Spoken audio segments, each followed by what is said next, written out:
పవన్ కళ్యాణ్ పుట్టినరోజు సందర్భంగా జన సైనికులు ప్రభుత్వ ఆఫీసులోకి డీజే వాహనాన్ని తీసుకెళ్ళి అక్కడ డ్యాన్సులు వేశారు, చిందులేశారు. ప్రభుత్వ ఆఫీసు పైకెక్కి వాళ్ళు ఎన్ని వీరంగం చేయాలో అంత వీరంగం చేశారు. అక్కడున్న ప్రజలంతా కూడా ఆశ్చర్యంతో ప్రభుత్వ ఆఫీసులోకి డీజే వాహనాన్ని ఎలా తీసుకొస్తారు అని ప్రశ్నించలేక, అధికార పార్టీని ప్రశ్నిస్తే ఏమవుతుందో అని భయపడుతూ వీళ్ళు ప్రవర్తిస్తున్న తీరుకు ముక్కుపైన వేలేసుకుని చూస్తూ, అధికారం ఇస్తే ఇలా అధికార దుర్వినియోగానికి పాల్పడుతున్నారు వీళ్ళు అంటూ ఆ గ్రామ ప్రజలంతా విస్తుపోవటం జరిగింది. ఇంతకీ ఆ గ్రామం ఎక్కడంటే ప్రకాశం జిల్లాలోని ఉప్పగుండూరు అనే ప్రాంతం.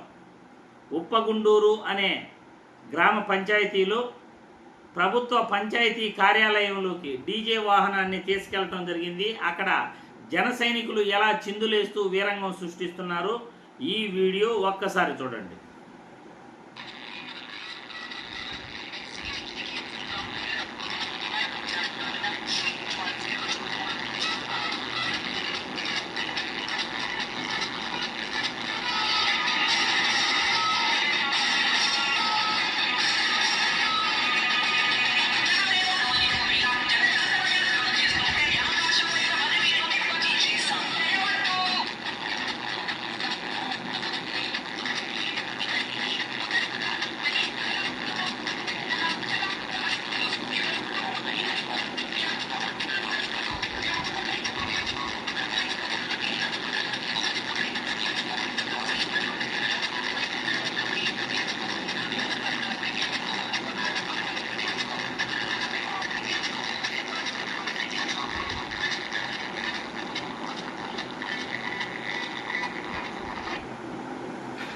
చూశారుగా, జన సైనికులు పవన్ కళ్యాణ్ పరువు పోగొడుతున్నారు.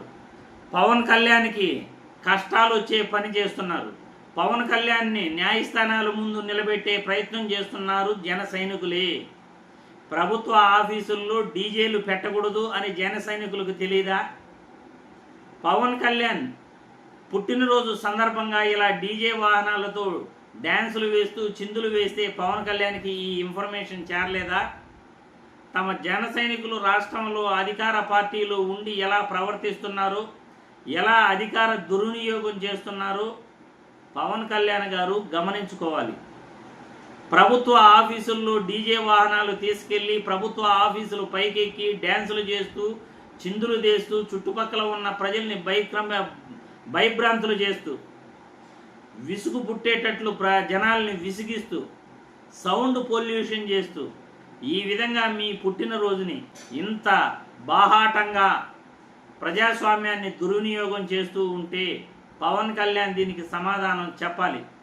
ఇది ప్రజాస్వామ్యానికి కూనీ చేయటం కాదా? అధికార దుర్వినియోగం కాదా? ప్రభుత్వ ఆఫీసులోకి పంచాయతీ కార్యాలయంలోకి డీజే వాహనాలను ఎలా తీసుకెళ్తారు? ఆ పంచాయతీ కార్యాలయంలో ఎలా డ్యాన్సులు వేస్తారు? జన సైనికులు ఈరోజు పవన్ కళ్యాణ్ పరువు తీసే విధంగా ప్రయత్నిస్తున్నారు. అధికార దుర్వినియోగంలో పాల్పడుతున్నారు. అధికారం ఇస్తే అధికారాన్ని దుర్వినియోగం చేస్తున్నారు అని నేను ఈ వీడియో ద్వారా ప్రజలకు తెలియజేస్తున్నాను. పవన్ కళ్యాణ్ గారు ఏం సమాధానం చెప్తారో ఆయన సమాధానం కోసం ప్రజలందరూ కూడా ఎదురు చూస్తున్నారని తెలియజేస్తున్నాను.